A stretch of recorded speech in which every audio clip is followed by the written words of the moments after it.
আজকে আমরা দেখব cpanel কিভাবে একটি সাবডোমেইন ক্রিয়েট করা হয়। এজন্য আমরা প্রথমে cpanel যাব। cpanel যাওয়ার পর এখানে দেখব ডোমেইনে এখানে দেখব যে সাবডোমেইনে গেলাম। সাবডোমেইন যাওয়ার পর আমরা এখানে একটা সাবডোমেইন ক্রিয়েট করব। সাবডোমেইন নাম দিলাম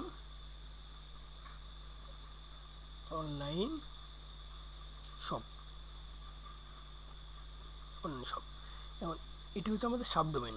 মেইন ডোমেইনটা আমাদের এইটা, অর্থাৎ এইটার মধ্যে সাবডোমেইন হিসাবে ক্রিয়েট হবে। তাহলে এখানে আমরা ক্রিয়েট করলাম, এইটা আমাদের সাবডোমেইন। ব্যাক গেলাম। আমাদের এটা সাবডোমেইন ক্রিয়েট হয়ে গেছে।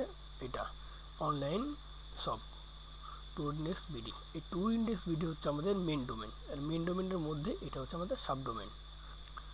এভাবে আপনারা আপনাদের সাইটে একটা সাবডোমেইন ক্রিয়েট করতে পারেন।